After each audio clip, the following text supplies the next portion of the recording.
In this video, we're gonna learn how to convert binary numbers to octal numbers to hexadecimal numbers, and vice versa.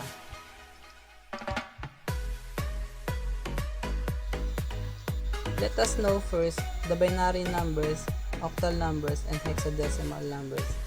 Binary numbers has a base of 2 and it uses only the digits of 0 and 1. Octal numbers has a base of 8 and uses digits from 0 to 7. Hexadecimal numbers has a base of 16 and uses digits from 0 to 9 and letters from A to F. We will convert 101, 001, 011, base of 2 into octal form, and 513 base of 8 into hexadecimal form. First is the binary to octal. To convert binary to octal numbers, we will use the by-power method. We separated every 3 digit of our binary and write its base and its corresponding power. We need to cross out every 0 of our binary. Then, we will just need the product of everyone in our binary. For example, is 2 to the power of 2, we get 4. 2 to the power of 1, we get 2. 2 to the power of 0, we get 1. Then, we will get the sum of every product in our binary form. We get 5, 1, and 3 and simply read it from left to right. So the answer is 513 base of 8.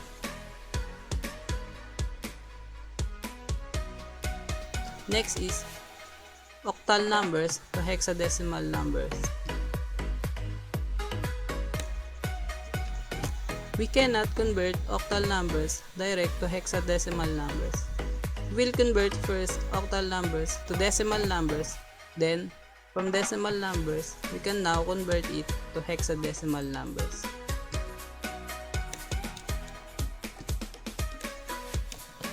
By using by-power method, we will separate every digit of our octal and write its corresponding power. Then, we will multiply every digit into 8 and its corresponding power.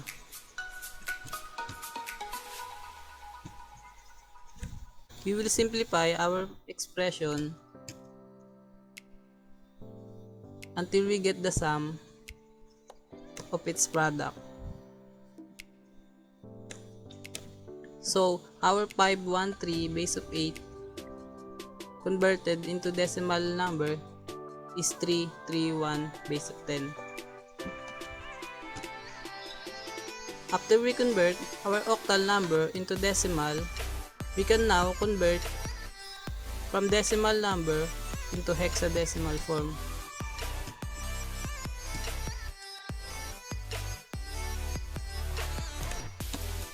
We will use the DQR method from decimal to hexadecimal number. We divided 331 to 16 and we get 20.6875. We simply times the decimal part of our quotient into 16.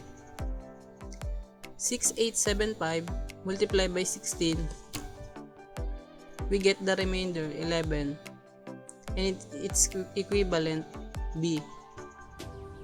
Then, we simply repeat until we get the quotient 0.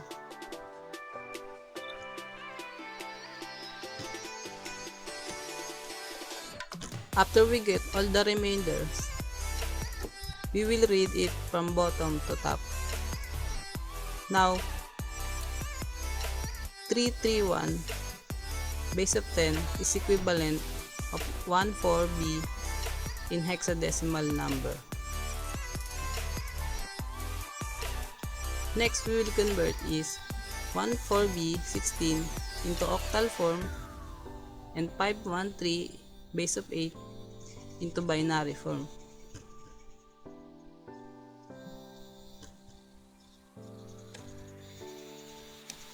We cannot also convert hexadecimal numbers direct to octal numbers. We will convert first hexadecimal numbers to decimal numbers, then from decimal, we can now convert it to octal numbers. We will also use the by power method to convert hexadecimal into decimal number. We simply write the 1 times 16 with the power of 2 plus 4 multiplied by 16 with the power of 1 plus 11 multiplied by 16 with the power of 0. Then, we simplify our expression until we get the sum of our products. So, 14b base of 16 is equivalent to 331 base of 10. After we convert hexadecimal into decimal number, we can now convert the decimal into octal form.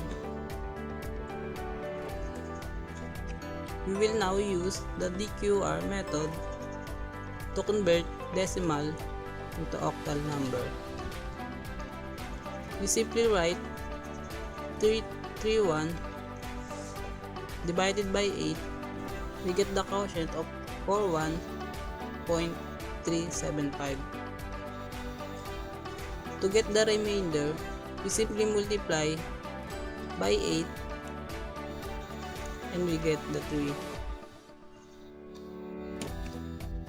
Then, we will repeat the method until we have a quotient of 0.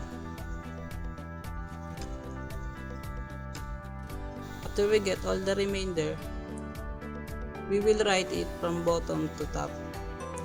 Now, we have 513 base of 8 converted into octal number. Next is conversion of octal number into binary number. We will use the power method and separate every digit of our octal numbers.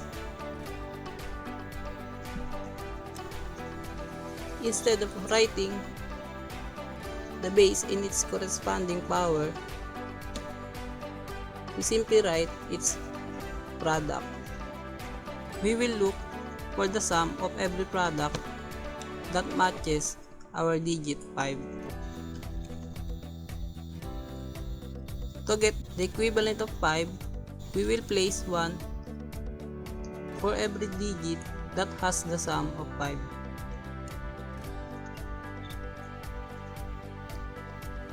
After we place 1s and 0, we will simply read it from left to right.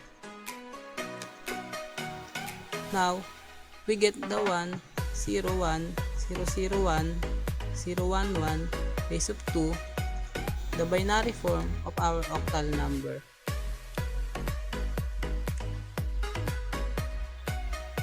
To summarize, the given binary number is equivalent to 513 base of 8 octal number, and from octal number, the equivalent is 14b base of 16 in hexadecimal number, and vice versa.